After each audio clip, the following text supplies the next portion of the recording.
Bienvenue sur toute l'actualité en France et à l'international. On commence tout de suite. Une seule frappe en Crimée vient d'exposer un problème beaucoup plus vaste pour la Russie. L'Ukraine n'a pas simplement endommagé un autre navire, elle a frappé une artère d'approvisionnement maritime que Moscou ne peut pas remplacer. Il y a des cibles, et puis il y a des cibles. La plupart des frappes dans cette guerre touchent quelque chose qui peut être construit, quelque chose qui peut être remplacé, quelque chose que la Russie peut absorber, réparer, reconstruire et remettre en état opérationnel en quelques semaines ou quelques mois. La Russie absorbe ce type de frappe depuis 3 ans, en s'adaptant, en reconstituant ses moyens, en déplaçant les éléments, en maintenant la machine en marche malgré les dégâts. Ce que l'Ukraine vient de frapper en Crimée est différent. Différent d'une manière qui dépasse les dommages physiques, qui dépasse le coût en roubles, qui dépasse le défi technique de la réparation. Différent parce que ce que l'Ukraine vient de frapper ne peut pas être remplacé, pas au cours de cette décennie, pas avec la capacité industrielle dont dispose actuellement la Russie, pas sous sanction, pas avec les contraintes de chantier naval que 4 années d'attrition ont imposées à la capacité de la Russie de construire quoi que ce soit de neuf et de le mettre en mer Noire.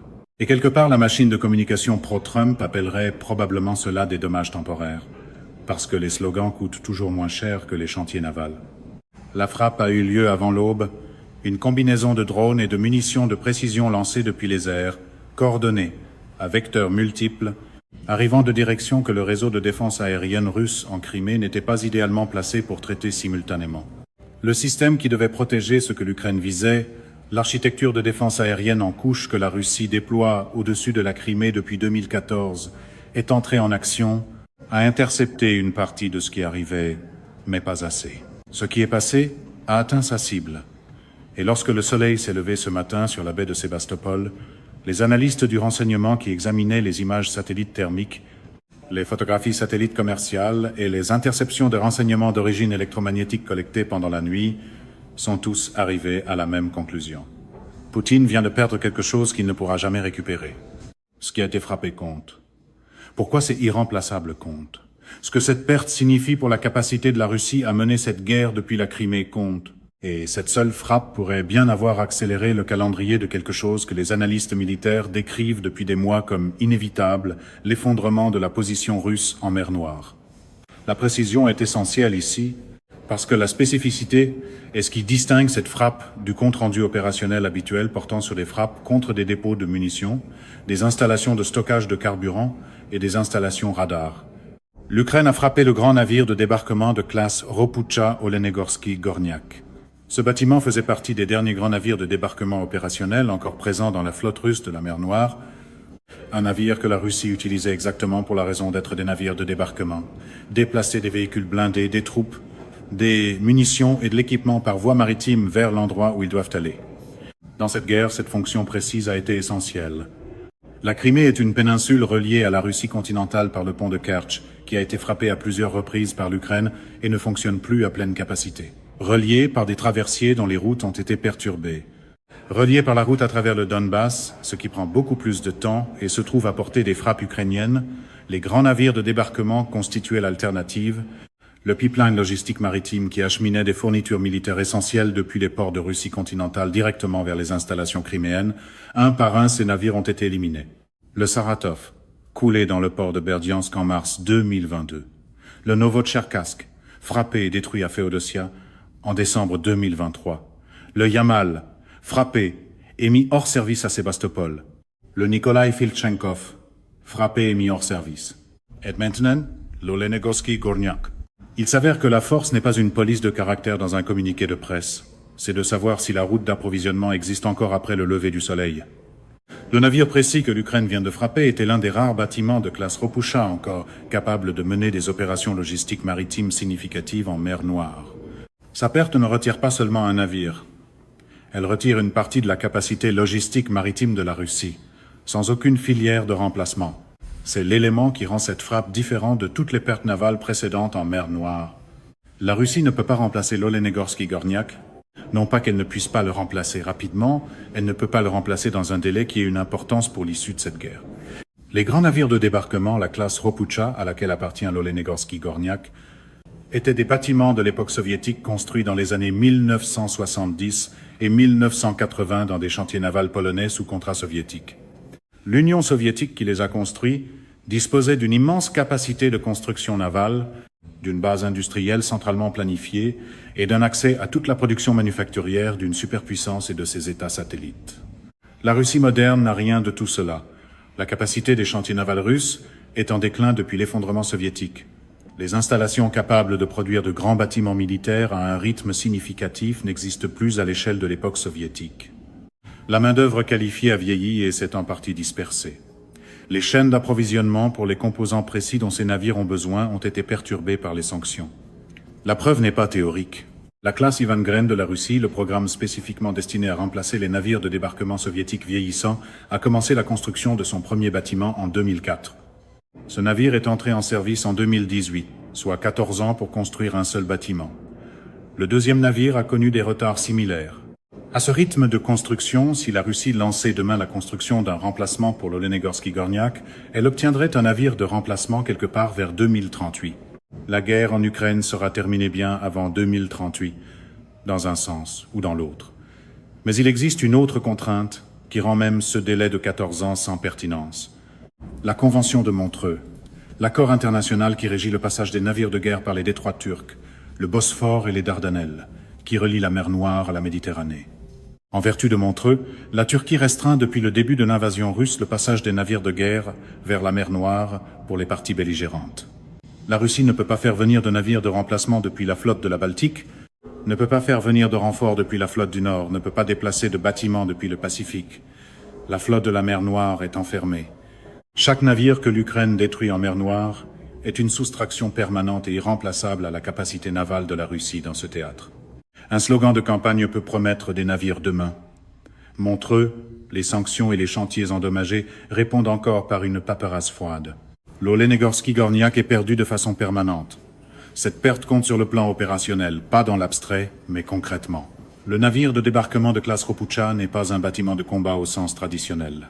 Il ne tire pas de missiles, il ne mène pas de défense aérienne, il ne chasse pas les sous-marins.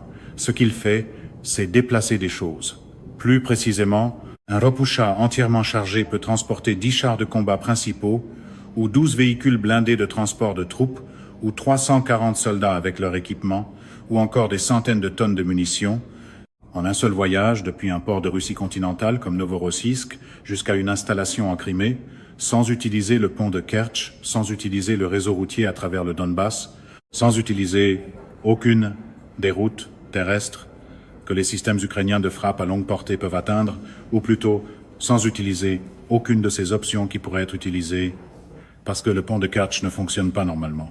Les frappes de drones ukrainiens et les dommages antérieurs ont réduit sa capacité. Des restrictions de circulation sont fréquemment en place. Les sections ferroviaires ont été endommagées. Le pont ferme périodiquement pour des raisons de sécurité directement liées à l'environnement de menace. La route à travers le Donbass représente un trajet de plusieurs jours sous la menace constante des tirs ukrainiens à longue portée.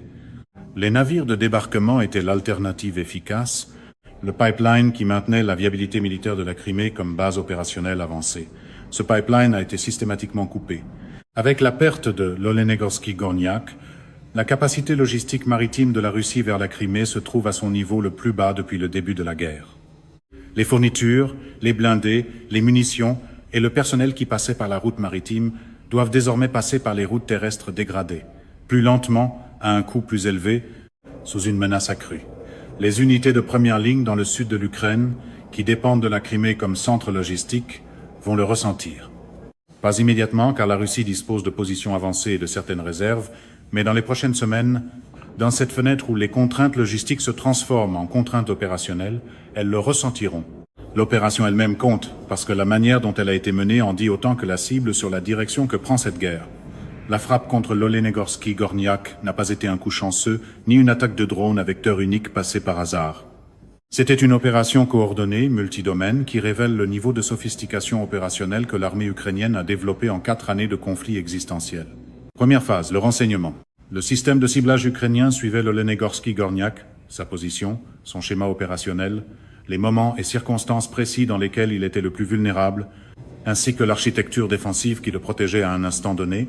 Cette image du renseignement n'était pas statique. Elle était continuellement mise à jour par la combinaison de l'analyse d'images satellites, de la collecte de renseignements d'origine électromagnétique et des réseaux de renseignements humains à l'intérieur de la Crimée, que l'Ukraine cultive et protège depuis des années.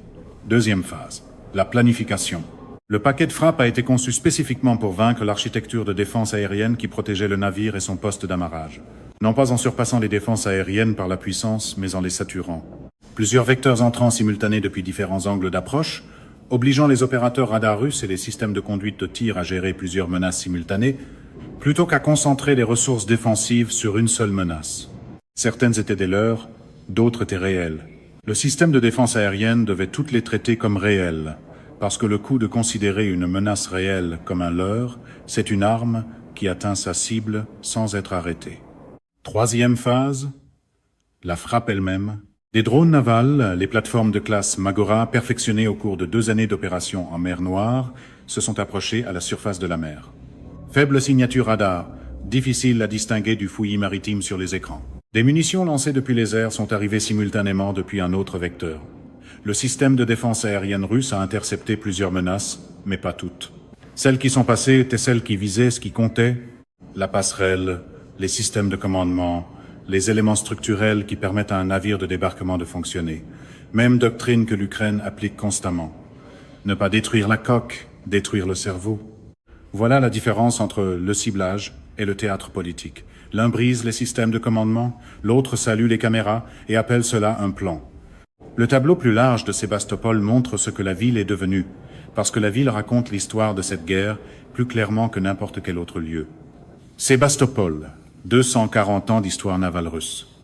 La base fondée par Catherine la Grande qui a survécu à Napoléon, à la guerre de Crimée, à 2 guerres mondiales, le joyau de la puissance navale russe en mer Noire. La Russie l'a saisie à l'Ukraine en 2014, l'a déclarée partie intégrante du territoire russe, a massivement investi dans ses défenses et a positionné sa flotte de la mer Noire comme symbole du contrôle russe permanent de la péninsule. Il y a 3 ans, le port de Sébastopol abritait régulièrement des dizaines de navires de guerre russes. Aujourd'hui, le port est largement vide. Non pas parce que la Russie a choisi de déplacer sa flotte, mais parce que l'Ukraine l'a frappé sans relâche jusqu'à ce que rester devienne plus dangereux que partir. Le Moskva, coulé en haute mer en avril 2022. Le navire amiral de 750 millions de dollars, coulé par des missiles ukrainiens Neptune. Le Minsk, frappé en cale sèche à Sébastopol en septembre 2023, alors qu'il était en maintenance, détruit. Le Rostov-sur-le-Don, frappé en cale sèche au même moment, gravement endommagé. Un sous-marin frappé en cale sèche. Le Novotcherkassk, frappé à Féodosia en décembre 2023, détruit. Des navires de débarquement, des patrouilleurs, des navires de soutien, un par un. Et avec chaque perte, une plus grande partie de la flotte restante a été déplacée vers Novorossiysk, sur le continent russe, en essayant de se mettre hors de portée des frappes ukrainiennes. Mais Novorossiysk n'est pas sûr non plus. La capacité ukrainienne de frappe à longue portée s'est étendue. Le même système qui frappe des cibles à 400 km de profondeur à l'intérieur de la Russie a étendu l'enveloppe de menaces plus loin que ce que la Russie avait prévu. Il n'existe aucun endroit en mer Noire où les navires russes peuvent aller en étant réellement certains d'être hors de portée de l'Ukraine. Cette réalité stratégique a produit le résultat que l'analyste militaire Alexander Kovalenko a résumé par une formule devenue célèbre dans les cercles militaires ukrainiens. La Russie a perdu le contrôle de la mer Noire et ne le retrouvera jamais. Le mécanisme qui fait que chaque perte russe en mer Noire aggrave la suivante est un cercle vicieux, documenté, mesurable, en accélération. La Russie perd un navire. La flotte restante doit couvrir les mêmes exigences opérationnelles avec moins de moyens. Moins de moyens opérant à un rythme plus élevé signifie moins de temps de maintenance, plus de stress mécanique, une dégradation plus rapide de l'état opérationnel. Les navires mal entretenus tombent plus souvent en panne. Un navire en panne, ou qui se déplace lentement à cause de problèmes mécaniques, est une cible plus facile. Les ressources de défense aérienne russes, qui protègent la flotte, sont davantage étirées lorsque la flotte tente d'opérer depuis plusieurs emplacements simultanément afin de réduire le risque de concentration. Une couverture de défense aérienne plus mince crée des failles. Le système de ciblage ukrainien trouve ces failles. Un autre navire est frappé. Le cycle se répète. Et ce cycle possède un accélérateur précis qui le renforce lui-même. La capacité de réparation de la Russie dans le théâtre de la mer Noire est gravement dégradée. Les installations de réparation à Sébastopol, les cales sèches, les infrastructures de maintenance, l'équipement spécialisé pour les réparations navales, ont été frappés à plusieurs reprises par des armes ukrainiennes. Les installations de Novorossiysk ont une capacité limitée et n'ont jamais été conçues pour servir de principal centre de maintenance à l'ensemble de la flotte de la mer Noire.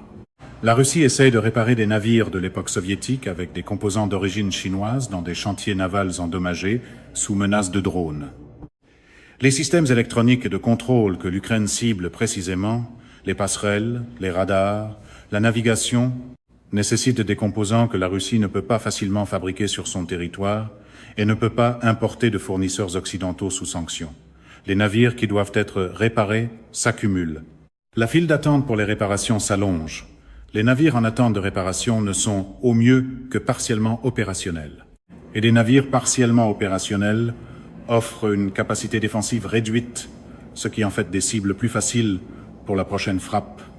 Le cycle, l'implication stratégique dépasse la perte d'un seul navire, la Crimée devient indéfendable. Pas soudainement, pas à cause d'une seule frappe, mais par l'accumulation de tout ce qui se déroule sous nos yeux. Le pipeline logistique maritime qui maintenait la viabilité militaire de la Crimée est systématiquement éliminé. Le pont de Kertch est endommagé, fonctionne à capacité réduite et reste sous menace constante. Les routes à travers le Donbass sont longues, exposées et à portée des frappes ukrainiennes. Les navires de débarquement qui constituaient l'alternative maritime efficace sont détruits un par un, sans filière de remplacement. Lorsque la soutenabilité logistique d'une péninsule approche de zéro, les forces militaires qui y sont stationnées ne peuvent plus être approvisionnées au rythme nécessaire pour soutenir leurs opérations. Les munitions d'artillerie viennent à manquer, les canons tirent moins. Les unités ukrainiennes de première ligne qui font face à ces canons subissent moins de tirs entrants. Les pièces de rechange pour véhicules blindés se raréfient. Les véhicules qui tombent en panne restent immobilisés. La densité des blindés russes sur le front sud diminue. Le carburant devient plus difficile à acheminer vers l'avant. Le rayon d'action opérationnel des véhicules diminue. La mobilité tactique diminue. Les forces en Crimée et les forces qui utilisent la Crimée comme centre logistique perdent progressivement leur efficacité au combat. Non pas parce qu'elles sont directement ciblées, mais parce que la chaîne d'approvisionnement qui les soutient a été dégradée au-delà de sa capacité à fonctionner. C'est la stratégie que le général américain Hodge décrit publiquement depuis des mois. Il n'est pas nécessaire de conquérir militairement la Crimée si l'on peut rendre la Crimée militairement insoutenable. On l'isole, on coupe les lignes d'approvisionnement, on laisse l'étranglement logistique faire le travail. L'Olenegorski-Gorniak était l'une des dernières grandes artères d'approvisionnement maritime. Il n'est plus là maintenant. Aucune phrase de meeting ne peut réapprovisionner une route de munitions une fois que la route elle-même est devenue la cible. La réponse possible de la Russie doit être évaluée honnêtement parce que la Russie n'est pas passive. La Russie s'adapte. La Russie est assez intelligente pour reconnaître des problèmes stratégiques et tenter de les résoudre. La première option consiste à intensifier la défense aérienne autour de la flotte restante. La Russie peut retirer des moyens de défense aérienne d'autres missions et les concentrer autour des navires qui restent. Plus de lanceurs Squatre 100, plus de systèmes Pansir, plus de couverture radar. Le problème, c'est que retirer ces moyens d'autres missions crée des failles ailleurs. L'amincissement de la défense aérienne sur la ligne de front déjà évoquée, la vulnérabilité des installations intérieures déjà évoquées. On concentre la défense à un endroit en acceptant la vulnérabilité ailleurs. La deuxième option consiste à déplacer les navires restants vers des endroits plus éloignés de la capacité de frappe ukrainienne. Mais où? Novorossiysk est déjà sous menace élevée. La géographie de la mer Noire n'offre pas beaucoup d'alternatives. Les navires ne peuvent pas sortir de la mer Noire sans passer par les détroits turcs, que la Turquie a fermés aux navires de guerre des parties au conflit en Ukraine. La géographie est une prison. La Convention de Montreux en est le verrou. La troisième option consiste à construire davantage de navires. Ce n'est pas viable. 14 ans par navire. Des sanctions qui limitent l'accès aux composants. Des chantiers navals endommagés. La filière ne produit rien dans un délai pertinent pour cette guerre. La quatrième option consiste à accepter les pertes et à ajuster le modèle logistique. Faire passer davantage de choses par le pont de Kertch malgré son état endommagé. Faire passer davantage de choses par les routes malgré le temps prolongé et l'exposition aux tirs ukrainiens. Accepter une efficacité moindre. Accepter une vulnérabilité accrue. Accepter les effets sur la ligne de front d'un débit d'approvisionnement réduit. C'est presque certainement ce que fera la Russie, parce que c'est la seule option qui ne nécessite pas quelque chose que la Russie n'a pas. Les ressources, le temps, la capacité de construction navale, une géographie qu'elle ne contrôle pas. La Russie accepte la perte, s'ajuste, continue. Mais continuer avec une capacité logistique maritime réduite a un coût qui se manifeste sur la ligne de front. C'est ici que le discours de l'accord facile se fracasse contre le tonnage, le carburant, la distance et les obus d'artillerie. Le facteur qui déterminera si cette frappe est un coup isolé ou le début de quelque chose de plus vaste, c'est que le système de ciblage ukrainien fonctionne toujours. La même architecture de renseignement qui a identifié la position de l'Olenegorski-Gorniak, suivi son schéma opérationnel, repéré sa fenêtre de vulnérabilité et construit le paquet de frappes qu'il a touché continue de collecter, de mettre à jour, de bâtir la prochaine liste de cibles. Les actifs navals russes restant dans le théâtre de la mer Noire sont surveillés. Leurs positions sont suivies, leurs habitudes sont cartographiées, leurs configurations défensives sont évaluées, leurs fenêtres de vulnérabilité sont identifiées. Ce n'est pas de la spéculation, c'est la signature opérationnelle que la campagne de frappe ukrainienne affiche constamment depuis 2 ans. Systématique, patiente, séquencée. Frapper les cibles les plus précieuses lorsqu'elles sont les plus vulnérables, de façon spécifiquement conçue pour dégrader la capacité plutôt que simplement marquer des points tactiques. Le prochain palier de la liste de cibles peut être lu à travers l'analyse du schéma de ciblage ukrainien, qui suggère des catégories précises. La capacité restante de navires de débarquement, quels que soient les bâtiments de classe Ropusha ou autres navires à grand pont que la Russie possède encore en état opérationnel dans le théâtre de la mer Noire, l'infrastructure de soutien aux sous-marins, car les sous-marins russes en mer Noire opèrent avec prudence depuis que l'Ukraine a démontré une capacité de drone anti-sous-marin. Mais les sous-marins ont besoin de soutien, de maintenance, de rotation des équipages. L'infrastructure précise qui rend les opérations sous-marines possibles. Cette infrastructure se trouve à des emplacements fixes. Les emplacements fixes peuvent être ciblés. Et le pont de Kerch lui-même. L'Ukraine l'a déjà frappé, l'a endommagé. La Russie a réparé ce qu'elle pouvait. Mais le pont est une cible fixe d'une importance stratégique immense. Et la capacité de frappe ukrainienne a évolué depuis la dernière fois où elle s'est sérieusement attaquée à cette cible. Le système de ciblage prépare la prochaine frappe en ce moment même. Le sens plus large de ce que l'Ukraine a fait en mer Noire et de ce qu'elle a démontré à nouveau avec cette frappe est étudié par des planificateurs militaires qui ne sont pas ukrainiens. Tous les états-majors navals du monde analysent cette campagne. La marine américaine, la marine de l'armée populaire de libération chinoise, la Royal Navy britannique, la force maritime d'autodéfense japonaise, toutes les puissances navales importantes de la planète. Parce que l'Ukraine a répondu à une question que les planificateurs navals débattaient théoriquement depuis des années. Que se passe-t-il lorsque des systèmes de frappe maritime peu coûteux, autonomes et en réseau opèrent contre des forces navales conventionnelles qui n'ont pas été conçues pour les vaincre? La réponse venue de la mer Noire est maintenant documentée et sans ambiguïté. La force navale conventionnelle perd, systématiquement un navire à la fois. 1/3 de la flotte russe de la mer Noire en 3 ans, sans que l'Ukraine ait une marine, sans un seul bâtiment de surface ukrainien, sans un seul sous-marin ukrainien, sans un seul aéronef naval ukrainien. Des drones navals, des missiles, des opérations spéciales, des armes combinées, de l'asymétrique. La marine de l'armée populaire de libération chinoise étudie cela, parce que Taïwan développe des capacités similaires, parce que le détroit de Taïwan présente certains défis analogues à ceux que la mer Noire pose à la Russie. La marine américaine étudie cela parce que les systèmes développés par l'Ukraine ont des implications sur la manière dont les forces navales américaines devraient opérer dans de futurs environnements contestés. L'OTAN étudie cela parce que les leçons s'appliquent à la planification de contingences en mer Baltique et en mer Noire. Chaque frappe contre chaque navire russe n'est pas seulement un événement tactique. C'est une donnée dans le plus important test réel de doctrine de guerre navale moderne depuis des décennies. Et les données pointent constamment vers la même conclusion. L'ère des plateformes navales conventionnelles coûteuses comme principal instrument de puissance maritime est remise en cause par des systèmes peu coûteux, autonomes et en réseau. Remise en cause par un pays sans marine. C'est gênant pour quiconque croit que l'analyse militaire peut être remplacée par un podium bruyant et un surnom plus tranchant.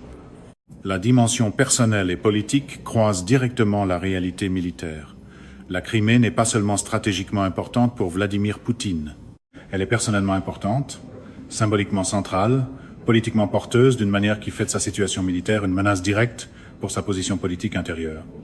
Poutine a saisi la Crimée en 2014. Cette prise a été énormément populaire sur le plan intérieur. Elle a été présentée comme la restauration d'un territoire russe historique, comme la correction d'une injustice historique, comme la preuve que Poutine était prêt à faire ce que d'autres dirigeants russes n'avaient pas eu la volonté de faire. La Crimée est la réalisation emblématique de Poutine aux yeux de la base nationaliste russe qui le soutient.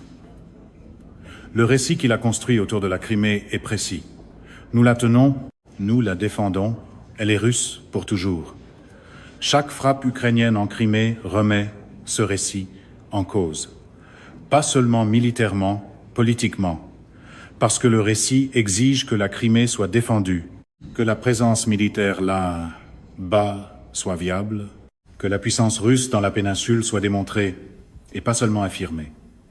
Lorsque l'Ukraine frappe la baie de Sébastopol et que le monde photographie des navires russes en feu, lorsque des drones navals ukrainiens atteignent la Crimée et que le système de défense aérienne russe, censé rendre cela impossible, échoue, le récit se fissure. L'écart entre ce que Poutine dit de la Crimée et ce qui se passe réellement en Crimée s'élargit à chaque frappe ukrainienne. Et cet écart crée un type précis de problème politique intérieur pour un dirigeant qui a misé son héritage sur le contrôle du récit. L'environnement informationnel russe peut censurer les images, peut décrire les frappes comme largement interceptées, peut minimiser les dommages visibles dans la couverture médiatique d'État. Il ne peut pas débrûler les navires. Il ne peut pas restaurer la capacité logistique maritime qui a été détruite. Et tôt ou tard, lorsque l'accumulation des pertes atteint le point où l'impact opérationnel devient visible, non seulement pour les analystes, mais aussi pour les Russes ordinaires, l'écart entre le récit et la réalité devient impossible à gérer complètement. Poutine est en train de perdre la Crimée au ralenti. Pas face à une invasion militaire, mais face à une campagne patiente, systématique, rendue possible par les drones et les missiles. D'étranglement logistique. Le vieux truc consiste à déclarer la victoire plus fort à mesure que la carte se détériore. Le problème, c'est que les navires brûlés n'applaudissent pas. La trajectoire, telle que se présente actuellement la situation militaire, est claire. La campagne de frappe de l'Ukraine contre les actifs navals et logistiques russes en Crimée et autour de la Crimée accélère, elle ne ralentit pas. La capacité de frappe à longue portée que l'Ukraine a développée et déployée est aujourd'hui plus performante qu'elle ne l'était il y a 6 mois. Plus précise, de plus longue portée, mieux intégrée au renseignement de ciblage. La capacité défensive de la Russie en mer Noire se dégrade, elle ne s'améliore pas. Moins de navires, une capacité de réparation dégradée, des ressources de défense aérienne étirées, le cercle vicieux de l'attrition qui s'accélère. L'état opérationnel du pont de Kerch continue de se détériorer sous la pression combinée des frappes ukrainiennes et de la physique élémentaire d'une structure qui n'a pas été conçue pour supporter les charges de trafic militaires qu'elle transporte. L'isolement de la Crimée, militairement et logistiquement, s'approfondit avec chaque navire que l'Ukraine retire de l'équation. Et sur le front terrestre, les effets de la soutenabilité logistique réduite pour les forces russes qui utilisent la Crimée comme centre commencent à apparaître dans les schémas opérationnels suivis par les analystes. Des taux de tir d'artillerie réduits dans certains secteurs. Un rythme d'avancée plus lent dans les zones où les chaînes d'approvisionnement passant par la Crimée sont les plus importantes. La campagne maritime et la campagne terrestre ne sont pas séparées. Elles sont la même campagne, vues sous des angles différents. L'Ukraine est en train de gagner la campagne maritime. Et la campagne maritime détermine la campagne terrestre. Ce que l'Ukraine vient de frapper en Crimée ne peut pas être remplacé. Et le caractère irremplaçable de ce qui a été perdu ne concerne pas seulement le navire. Il concerne ce que l'absence de ce navire fait à tout ce qui dépendait de lui. C'est la fin de ce bulletin d'information. N'oubliez pas de vous abonner pour ne rien manquer de l'actualité en France et dans le monde. Merci de nous avoir suivis. Au revoir, à bientôt.